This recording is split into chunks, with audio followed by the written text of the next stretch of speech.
After a nerve-wracking encounter with Pontiff and a glorious victory, I started to wonder, is this it? Is this the best the game has to throw at me? And who is my next opponent? Will I have an easy fight after carefully honing my skills against Pontiff? Will my new art of parry help me in the future fights?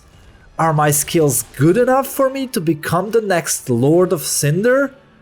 Well, we will answer some of these questions in this episode. My name is Amar and welcome to Raggadubdub gaming channel. Gaming is my passion and I love to share my gaming moments with you. If you missed an episode, I've linked the previous episode at the end of the video, as well as the full playlist in the description. So what do you do after finishing a boss and receiving tons of souls? Well, if you are like me, you continue like nothing happened.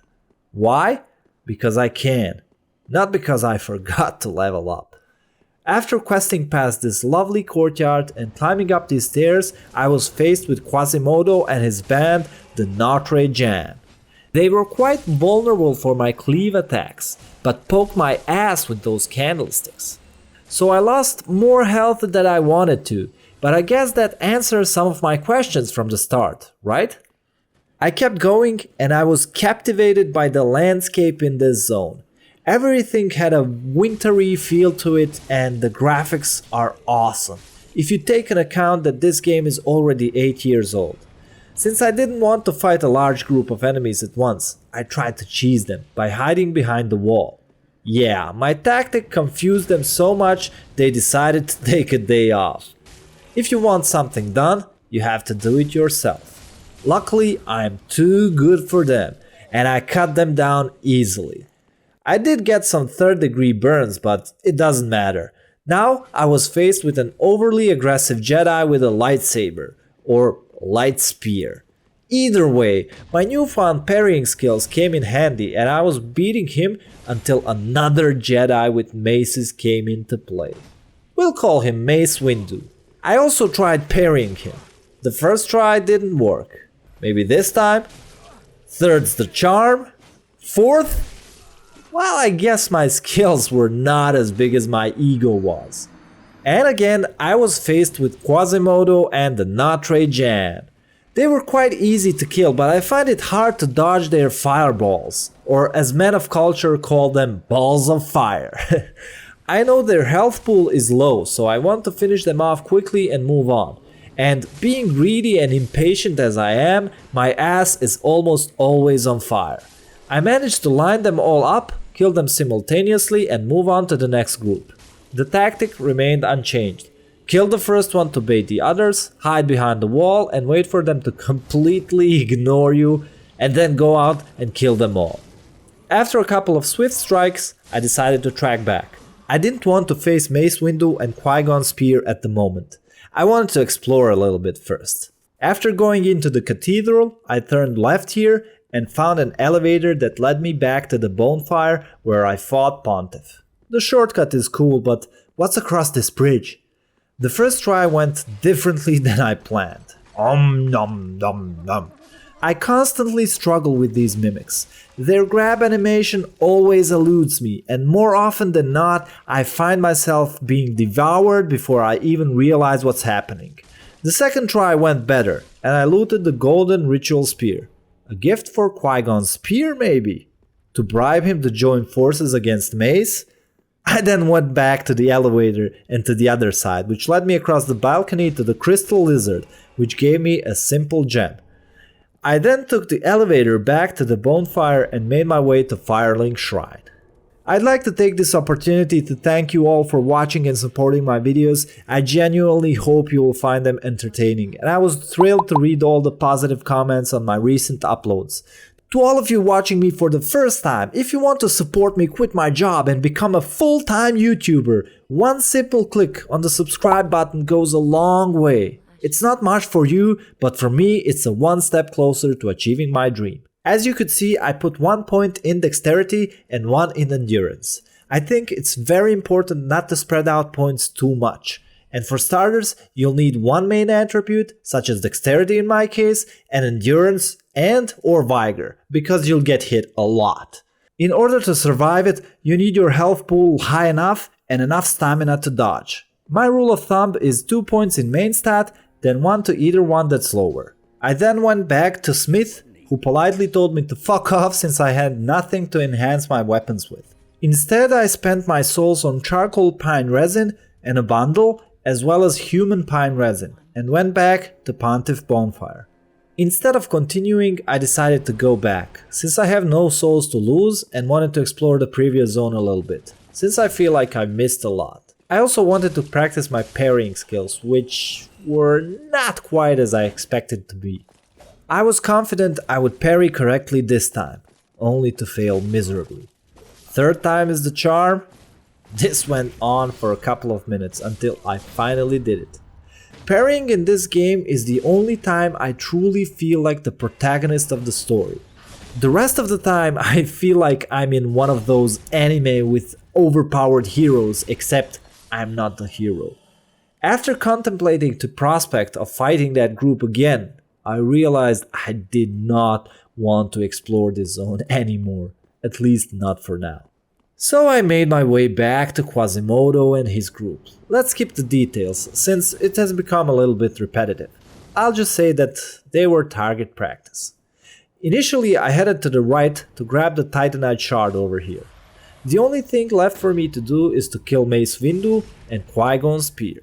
And with the polished parrying skills, it was much easier this time than the first.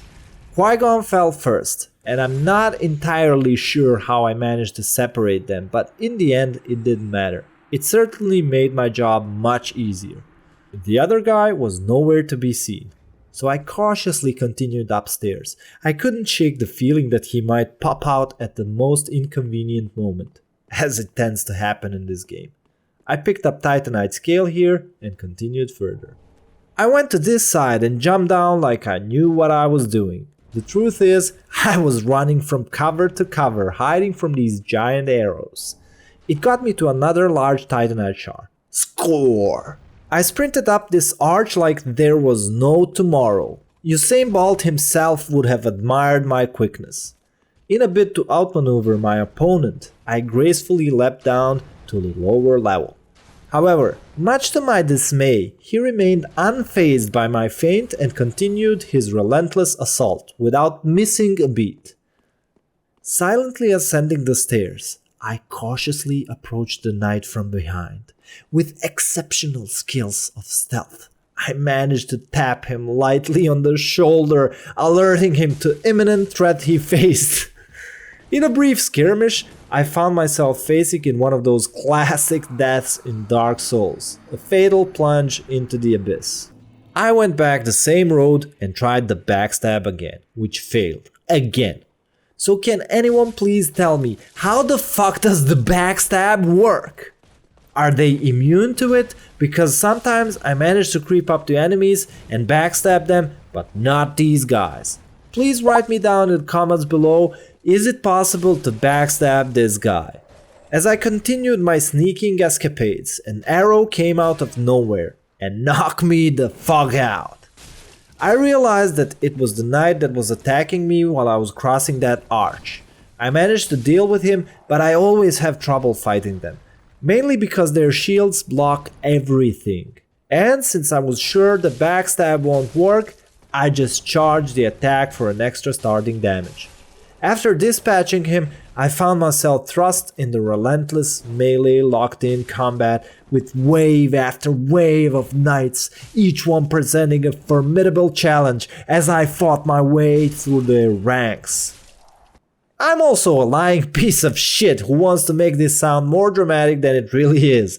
There were no waves, just one knight. I wanted to put my sneaking skills to use and skip these two knights for now. To my surprise, it turned out to be a strategic move, reminiscent of something straight out of the Harry Potter, as I summoned a set of moving stairs by pulling the lever nearby. Ascending to the top, my excitement grew palpable as I looked at the next bonfire's welcoming glow. This meant shopping time. Ka-ching! My excitement spasmed because the only thing I could buy was a level up. I spent 1 point on Vigor, and that's it. I went back only to realize that the gangbang is about to happen. I had to fight not only one, but 2 silver knights. What do you think happened? A genie came out of a bottle to grant me 3 wishes? Fuck no! They beat the living shit out of me! Multiple times! I know it's a skill issue, you don't have to tell me twice, but I somehow managed to make them turn on each other! With one knight out of the way, the other one was manageable. Indeed, not the most graceful conclusion, but sometimes in the world of Dark Souls, one must accept the things for what they are and press on regardless. Since the main door felt like they were leading to the boss fight, I wanted to check the sides first. I pushed through the door, stepping into an eerie stairway that seemed to defy usual paths one might tread. This was no ordinary journey, that much was certain. After some exploration, I met this lovely lot. Of course, as always, the balls of fire got the best of me, but I managed to survive the encounter without much trouble. Even after a couple of them decided to join the party as well. After dispatching a horde of slimes, arguably one of the most tedious enemies in the game, with their hefty health pools and sluggish attacks, and clearing the room of all foes, I found myself standing before a door that promised passage to the next formidable boss. But first, let me take a selfie. I'm joking, of course. The huge spider was guarding the entrance, so I thought I might get rid of him first, so I can open the straight path to the boss from Bonfire. Despite my initial optimism, my first attempt ended in utter failure. Undeterred, I decided to try it again.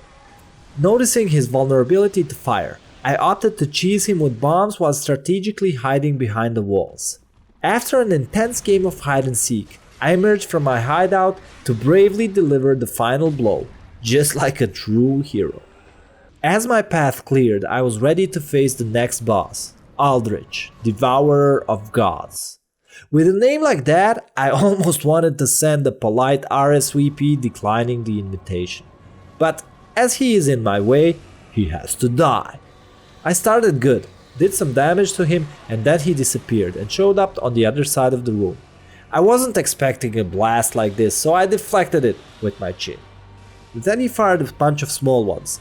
It almost reminded me of a crystal sage, so I realized that getting close to him as soon as possible is the key.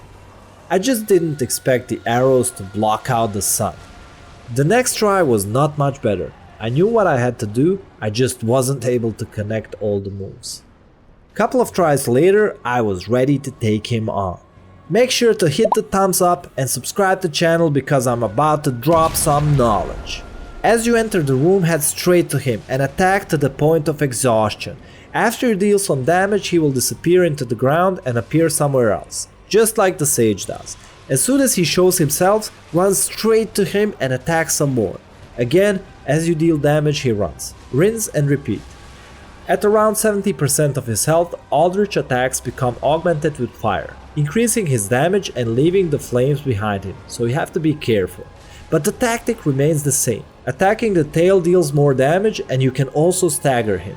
The only thing you have to be extra careful is his arrow barrage. As soon as he pulls his bow, you can start running away from him, and run as long as arrows are falling. I kinda messed up here because I got hit by his soul spear, but luckily his arrow barrage was nearing an end and it didn't kill me. Then I ran straight to him to deliver the finishing blow. It was a decent fight, and as it reminded me of Crystal Sage, I got him in just a couple of tries. Like I said, be careful of his arrows, dodge the soul spears, and keep close to him. And that's it. One more cinder and a step further in the story. It was a relief to fight some easier boss after the torture at Pontiff. As I lit the bonfire, that concludes another episode of this playthrough. Thank you for watching, be sure to tune in next week for more thrilling adventures. If you enjoyed the ride or found any nuggets of wisdom in this video, don't forget to subscribe to my channel and smash that notification bell to stay updated on latest gameplay, reviews and gaming news. Until next time, may your gaming sessions be epic and your victories plentiful.